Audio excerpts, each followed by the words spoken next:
अस्सलाम वालेकुम। तो डियर स्टूडेंट्स, आज जो टॉपिक हमने डिस्कस करना है वो फिज़िकल प्रॉपर्टीज़ ऑफ लिक्विड्स और उनमें से है वेपर प्रेशर। तो व्हाट इज़ वेपर प्रेशर?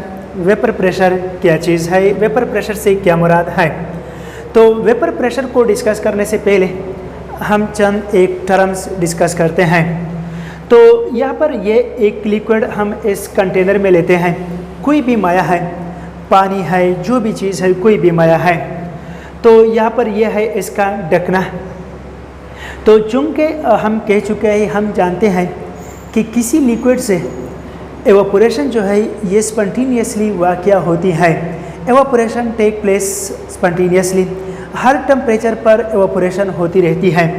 तो किसी लिक्विड का बुखारात में तब्दील हो जाना, इस अमल को क्या कहा जाता है? एवापोरेशन कहा जाता है। तो जब ये बुखारात इन लिक्विड से निकलते हैं तो चूँकि ऊपर पिस्टन है, ये बाहर को नहीं जा सकते हैं, तो यहाँ पर ये जमा होते जाते हैं, तो इनकी मकदार बढ़ जाती है, ये करीब आ जाते हैं। तो साथ साथ ये एनर्जी भी लॉस करती हैं। जब यहाँ से ये ऊपर जाते हैं तो काइनेटिक एनर्जी ये क्या करते हैं? लॉस करती हैं। तो यहाँ पर जब ये करीब आ जाते हैं तो दोबारा इनमें अट्रैक्टिव फोर्स पैदा हो जाती हैं और ये बुखारात दोबारा लिक्विड फेज में कन्वर्ट होना शुरू हो जाते हैं। तो बुखारात का दोबारा लिक्विड फेज में कन्वर्ट हो जाना, इस अमल को कंडेंसेशन कहा जाता है। क्या कहा जाता है? कंडेंसेशन। तो यहाँ पर दो टर्म्स हो गए। नंबर फर्स्ट वन क्या है? एवापोरेशन। तो व्हाट इज एवापोरेशन? एवापोरेशन कैसे कहते हैं? The spontaneous changing of a liquid into vapour phase. The spontaneous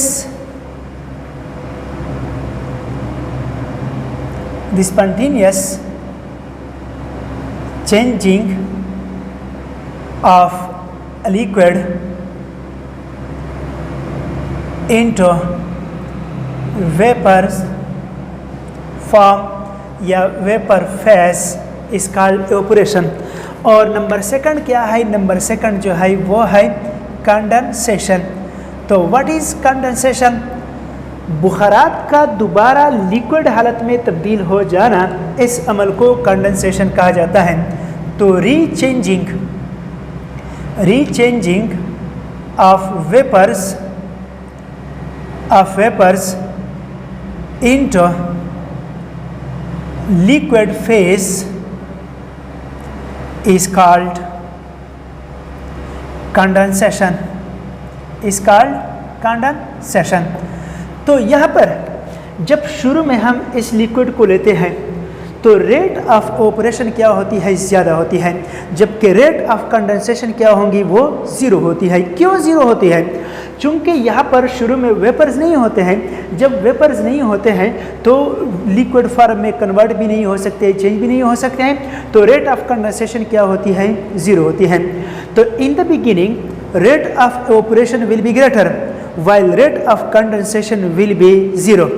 लेकिन वक्त गुजरने के साथ साथ जब ये बुखारात यहाँ पर जमा हो जाते हैं तो कंडेंसेशन शुरू हो जाती है। क्या हो जाती है? कंडेंसेशन शुरू हो जाती है। लेकिन शुरू में रेट ऑफ कंडेंसेशन क्या होती है? कम होती है। और वक्त गुजरने के साथ साथ यहाँ पर ये मॉलिक्यूल्स वेपर्स बढ़ते जाते हैं और रेट ऑफ कंडेंसेशन भी बढ़ती जाती हैं। आखिरकार एक ऐसा मरहला आ जाता है कि उस पर रेट ऑफ कंडेंसेशन जो है वो रेट ऑफ एवापोरेशन के बराबर हो जाती हैं। तो व्हाट इज़ इक्विलिब्रियम स्टेट? तो यहाँ पर एक और टर्म है इक्विलिब्रियम स्टेट। तो इक्विलिब्रियम स्टेट कैसे कहते हैं? इसको डायनामिक इक्विलिब्रियम भी कहा जाता है। नो द स्टेज वो मरहला at which rate of condensation become equal to rate of evaporation is called equilibrium state।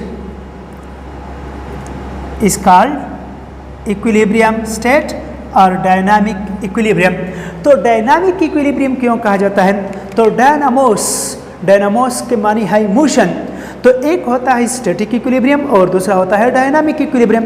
कोई बॉडी है एट रेस्ट है और क्या है इक्विलिब्रियम स्टेट पर भी है, तो इसको क्या कहा जाता है, स्टैटिक इक्विलिब्रियम कहा जाता है। लेकिन अगर मूविंग बॉडीज, दो मूविंग बॉडीज इक्विलिब्रियम पर आ जाए तो उसको फिर क्या कहा जाता है, डायनामिक इक्विलिब्रियम कहा जाता है। तो यहाँ पर वेपर्स ऊपर जाते हैं और कंडेंसेशन के जरिए से ये नीचे भी आते हैं, तो ये भी इन मोशन है और ये भी, तो ये इक्विलिब्रियम स्टेट पर आ गए, यानी नीचे से जितने मॉलिक्यूल ऊपर जाते हैं ऊपर से ही इतने मॉलिक्यूल वापस नीचे आ जाते हैं, तो इसको क्या कहा जाता है, इक्विलिब्रियम स्टेट या डायनामिक इक्विलिब्रियम। तो इक्विलिब्रियम का मतलब ये नहीं है कि यहाँ पर जो मॉलिक्यूल्स है और यहाँ पर जो मॉलिक्यूल्स है इनकी तादाद बराबर हो जाती हैं। इक्विलिब्रियम का ये मतलब नहीं है। इक्विलिब्रियम का मतलब यह है कि नीचे से जितने मॉलिक्यूल्स ऊपर जाते हैं वेपर्स फॉर्म में, उतने ही वेपर्स मॉलिक्यूल्स वापस लिक्विड में कन्वर्ट हो जाते हैं, तो इसको इक्विलिब्रियम स्टेट कहा जाता है। यानी 1 सेकंड में लिक्विड से 50 मॉलिक्यूल वेपर फॉर्म में कन्वर्ट होते हैं और 1 सेकंड में 50 मॉलिक्यूल्स वेपर के दोबारा लिक्विड स्टेट में कन्वर्ट हो जाते हैं, तो इसको इक्विलिब्रियम कहा जाता है। तो यहाँ पर वेपर प्रेशर, तो what is vapour pressure, vapour pressure कैसे कहते हैं, वेपर प्रेशर की तारीफ क्या है। तो जब यहाँ पर इक्विलिब्रियम इस्टेब्लिश हो जाए तो बुखारात मौजूद होते हैं इस कंटेनर में। ये बुखारात यहाँ पर भी प्रेशर लगाते हैं, यहाँ पर भी प्रेशर लगाते हैं, यहाँ पर भी प्रेशर लगाते हैं और यहाँ पर भी प्रेशर लगाते हैं। अच्छा, प्रेशर क्या है, force exerted on unit area. Pressure की तारीफ हम किस तरह करते हैं, तो प्रेशर क्या है, व्हाट इज प्रेशर, तो प्रेशर की तारीफ किस तरह हम करते हैं, force exerted on unit area, इकाई रकबा पर अमल करने वाली कुव्वत को क्या कहा जाता है, दबाव कहा जाता है। तो अगर एटमॉस्फेयर प्रेशर लगाती है तो उसको एटमॉस्फेरिक प्रेशर कहा जाता है। तो यहाँ पर वेपर्स हैं, तो वेपर्स इस कंटेनर में चूंकि प्रेशर लगाती है, यहाँ पर भी प्रेशर लगाती है, कोलिजन करके कुव्वत लगाती है, यहाँ पर भी कोलिजन करके कुव्वत लगाती है, यहाँ पर भी, और यहाँ पर इस लिक्विड के साथ सरफेस के साथ भी कोलिजन करके कुव्वत लगाती है। तो ये वेपर्स जो प्रेशर लगाती है, जो कुव्वत लगाती है, इसको वेपर प्रेशर कहा जाता है। Know the pressure exerted by vapors molecules at equilibrium state is called vapor pressure. The pressure exerted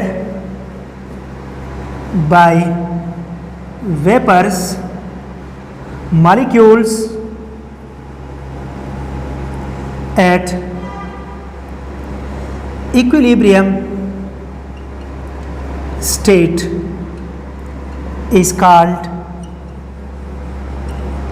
vapors pressure. What is vapor pressure? The pressure exerted by vapors molecules at equilibrium state is called vapor pressure.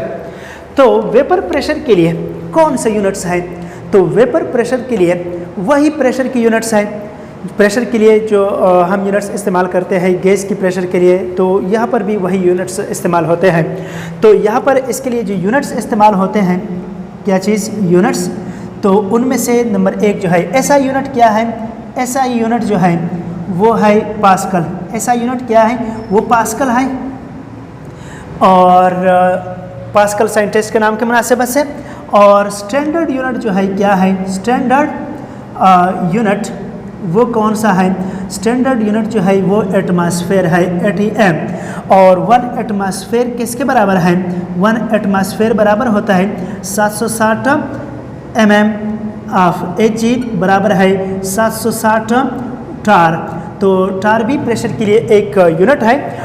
टोरिसिलियन scientist के नाम के मुनासिबत से, तो टोरिसिलियन scientist ने क्या किया था, barometer discover किया था, जिसके ज़रिए से हम प्रेशर मालूम करते हैं। तो उस साइंटिस्ट के नाम के मुनासिबत से इसको नाम दिया गया है टार। और 1 पास्कल किसके बराबर होता है, ये बराबर होता है 1 न्यूटन पर मीटर स्क्वायर के। तो ये इसके लिए इस्तेमाल होने वाली यूनिट्स हैं। तो फैक्टर्स अफेक्टिंग वेपर प्रेशर, वो कौन से अवामिल हैं जो वेपर प्रेशर पर असरअंदाज होते हैं, तो फैक्टर्स अफेक्टिंग वेपर प्रेशर, वो कौन से अवामिल हैं जो वेपर प्रेशर पर असर अंदाज होते हैं। तो इनमें से नंबर फर्स्ट वन जो है वो है number 1 inter molecular force of attraction. Inter molecular force of attraction. तो अगर intermolecular force of attraction क्या है, वीक है तो यहाँ से ज़्यादा वेपर्स निकलेंगे।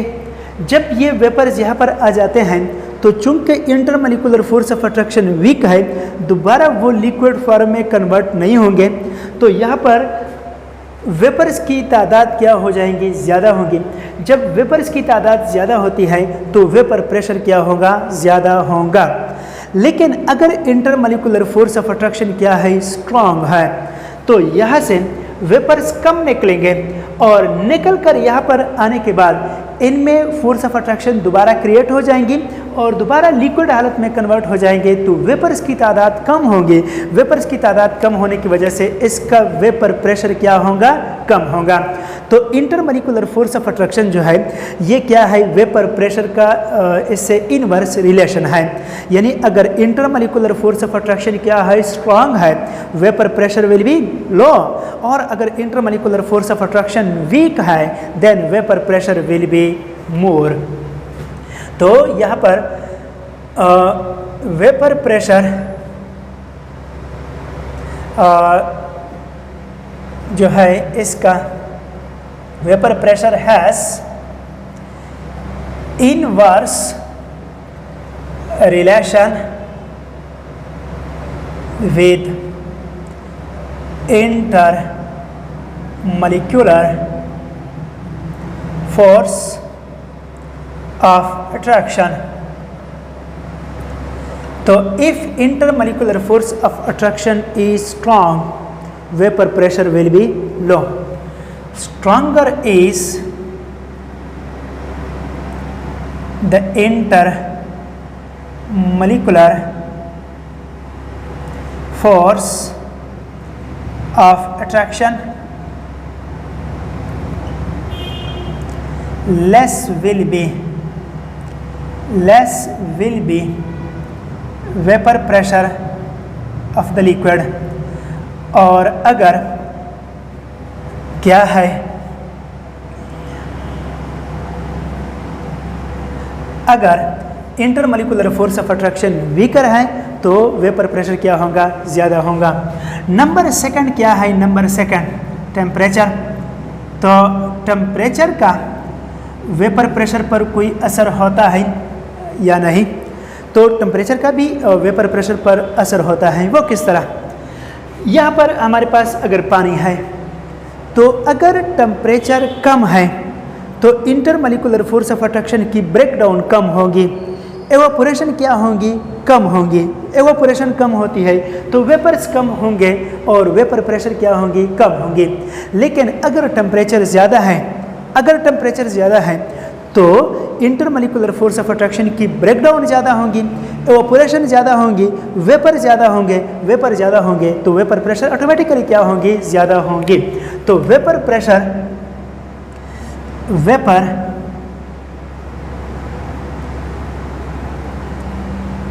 प्रेशर हैज़ डायरेक्ट रिलेशन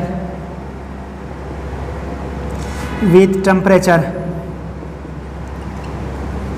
यानी अगर टेम्परेचर ज़्यादा है तो वेपर प्रेशर क्या होंगी, ज़्यादा होंगी, और अगर टेम्परेचर कम है तो वेपर प्रेशर क्या होंगी, कम होंगी। तो ये दो फैक्टर्स हैं, कौन कौन से, इंटरमॉलिक्यूलर फोर्स ऑफ अट्रैक्शन और नंबर 2 है टेम्परेचर। तो यहाँ पर स्क्रीनशॉट ले ले, तो इसके बाद फिर डिस्कस किया जाता है मेजरमेंट ऑफ वेपर प्रेशर। तो वेपर प्रेशर की मेजरमेंट किस तरह की जाती है, तो स्क्रीनशॉट ले ले। अच्छा, तो measurement of vapour pressure, measurement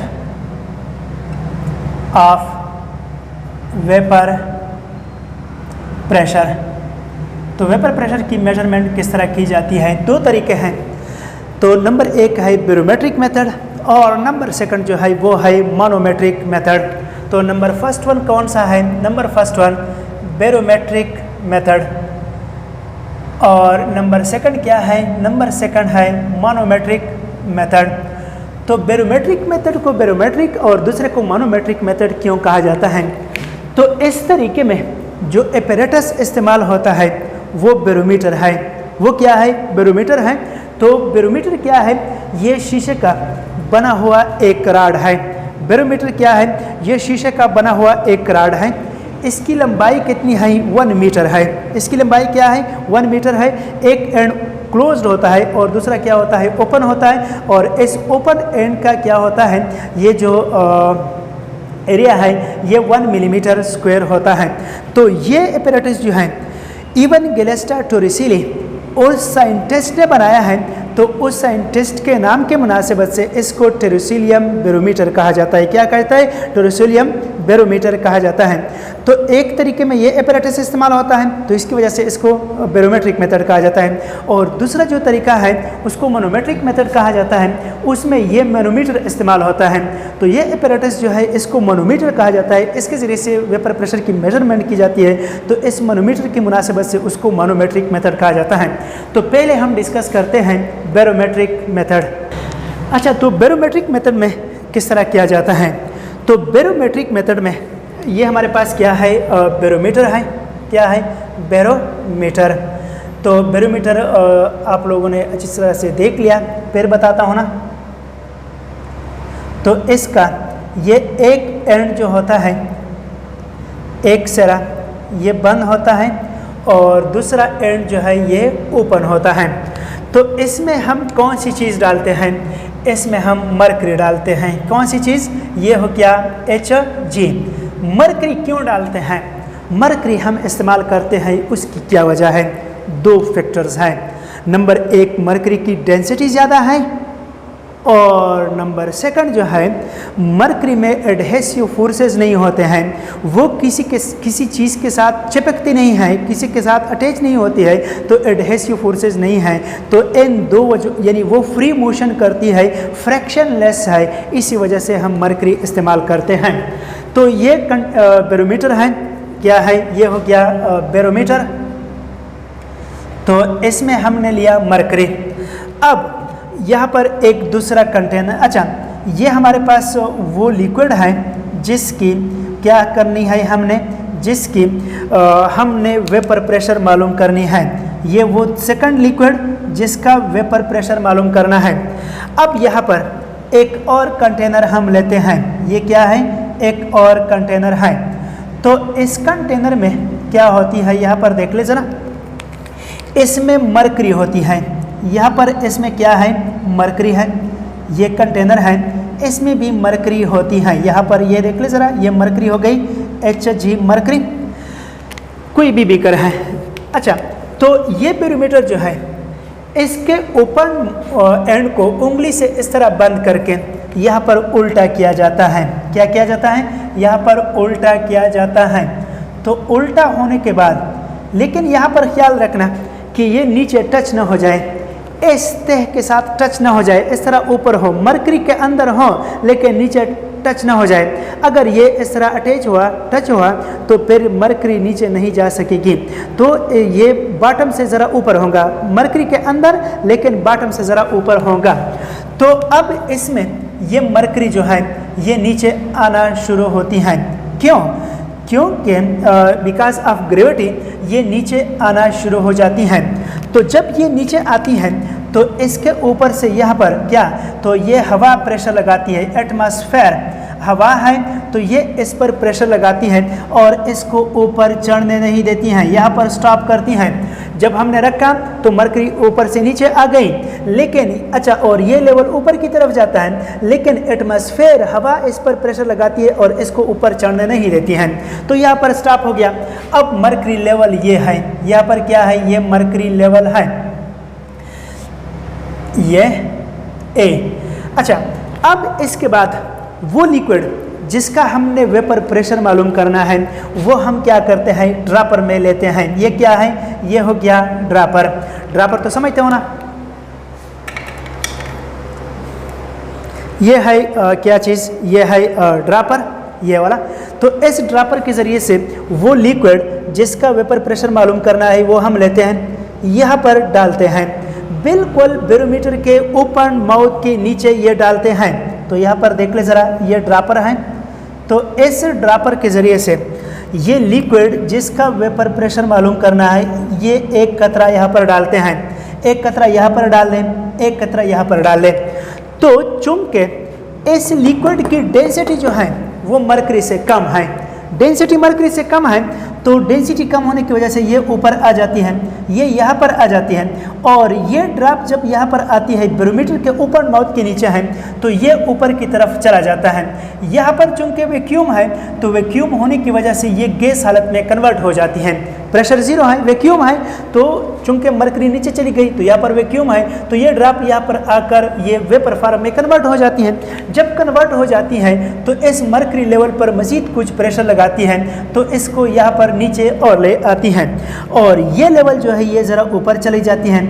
मज़ीद ऊपर जाने के बाद चूंकि एटमॉस्फेयर इस पर प्रेशर लगाती है, उसको ऊपर चढ़ना नहीं देती हैं, तो ये यहाँ पर स्टॉप हो गया और ये लेवल यहाँ पर स्टॉप हो गया, ये बी है। तो इन दो लेवल्स के दरमियान ये जो फासला है delta x, this represent vapour pressure of mercury of the liquid. तो ये इस लिक्विड की क्या करती है, वेपर प्रेशर को जाहिर करती हैं। तो किस तरह मालूम करते हैं, तो ज़रा देख ले।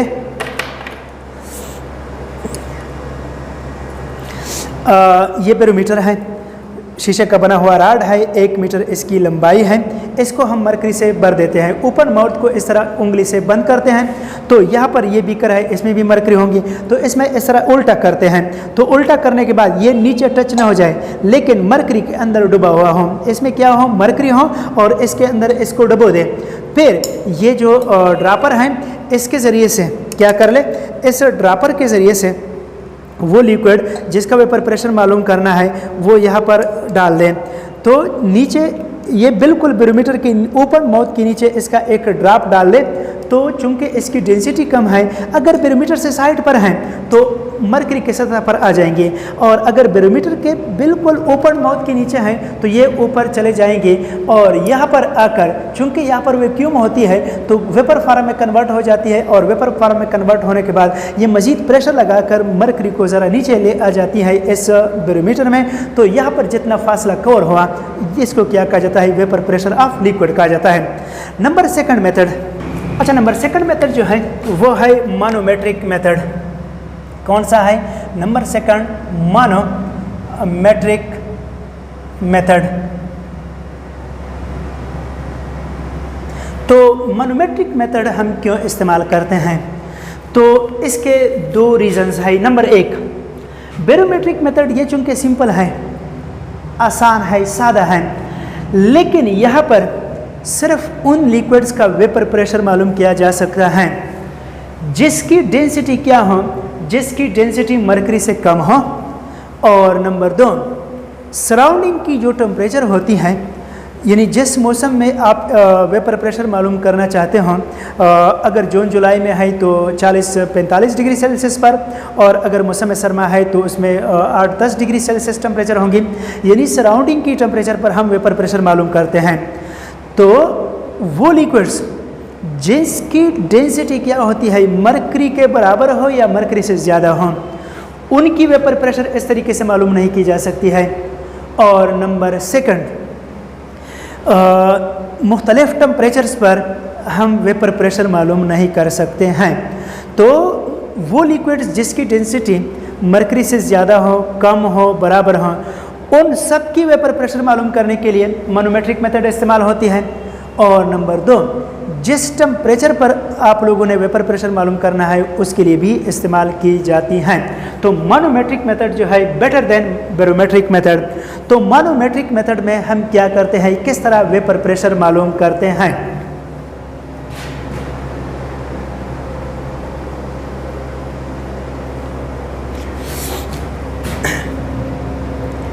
तो वो लिक्विड जिसका वेपर प्रेशर हमने मालूम करना है, वो लिक्विड जिसका वेपर प्रेशर हमने मालूम करना है, उस लिक्विड को हम एक फ्लास्क में लेते हैं।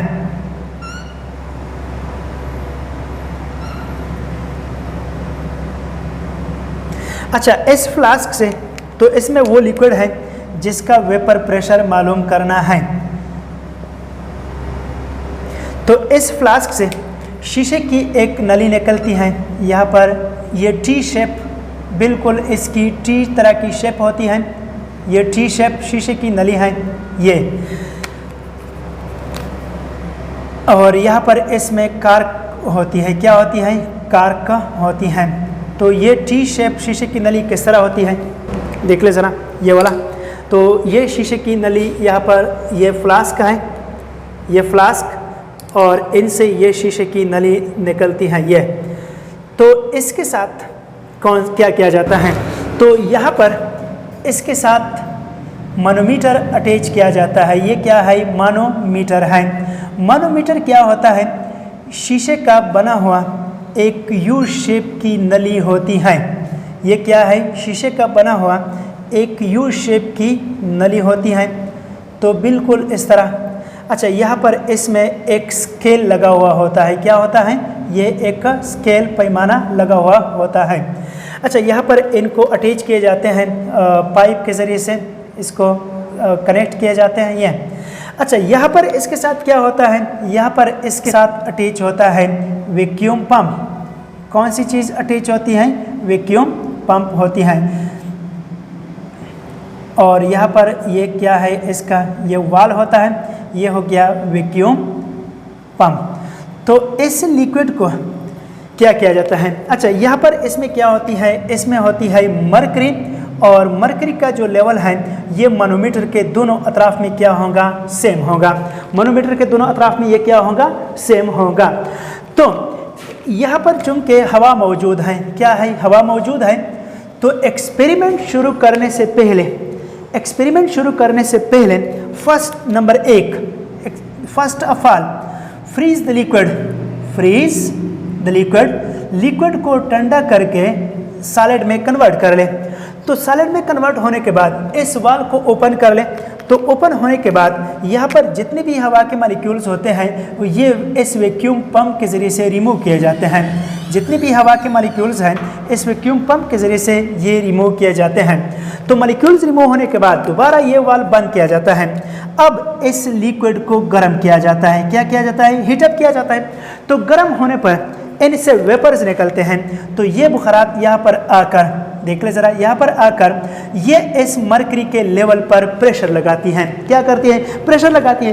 प्रेशर लगाने से ये मरकरी का लेवल यहाँ पर नीचे आ जाता है और यहाँ पर ऊपर चला जाता है। क्या हो जाता है? यहाँ पर ऊपर चला जाता है। तो ये क्या हो गया? डेल्टा एक्स, और ये क्या है? डेल्टा एक्स ऊपर चला गया और यहाँ पर नीचे आ गया।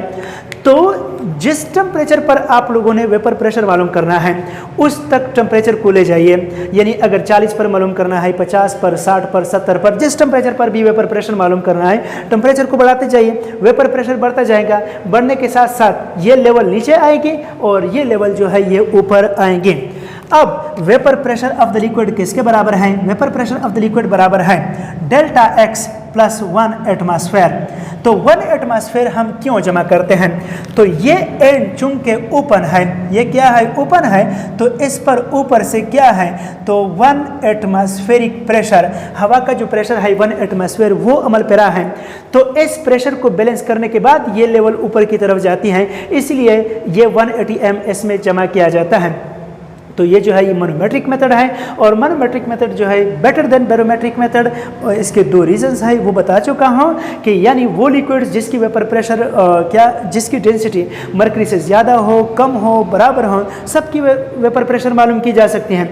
जबकि बैरोमेट्रिक मेथड से सिर्फ उन लिक्विड्स की वेपर प्रेशर जिसकी डेंसिटी मरकरी से कम हो। और नंबर 2, इसकी वेपर, यहाँ पर इस तरीके से वेपर प्रेशर जो है सराउंडिंग के टेम्परेचर पर हम मालूम कर सकते हैं, और यहाँ पर जिस टेम्परेचर पर भी आप लोगों ने वेपर प्रेशर मालूम करना है मालूम कर सकते हैं। तो manometric method is more better than barometric method. तो आइए ज़रा देख लें एपरेटस को। तो वो लिक्विड जिसका वेपर प्रेशर मालूम करना है वो हम फ्लास्क में लेते हैं। ये हो गया फ्लास्क। इसके साथ ये हम लगाते हैं, ये शीशे की नली है टी शेप। तो इसके साथ नेक्स्ट यहाँ पर इस साइड पर क्या करते हैं? इस साइड पर वैक्यूम पंप और इस साइड पर ये क्या है? मैनोमीटर लगाते हैं। ये है मैनोमीटर। आप लोगों को बताया कि ये यू शेप नली है और इसमें ये स्केल लगा हुआ है ये। तो इसके साथ इस साइड पर ये मैनोमीटर लगाया जाता है और दूसरी साइड पर क्या होती है? यहाँ पर ये हो गया मैनोमीटर, ये मैनोमीटर हो गया और ये फ्लास्क, और उस साइड पर क्या होता है, वैक्यूम पंप होता है। तो इस फ्लास्क में क्या होती है, लिक्विड पड़ी रखी जाती है और इसको नीचे से स्पिरिट लैंप या बेंसन बर्नर के ज़रिए से गर्म किया जाता है और रेट ऑफ ऑपरेशन जो है वो इंक्रीज़ किया जाता है। तो मुख्तलिफ वेपर प्रेशर पर मुख्तलिफ टेम्परेचर पर वेपर प्रेशर मालूम की जाती है। तो आज के लिए इतना ही काफ़ी है। इंशाल्लाह नेक्स्ट टॉपिक के साथ फिर हाज़िर होंगे। दुआ में याद रखना। खुदा हाफिज़।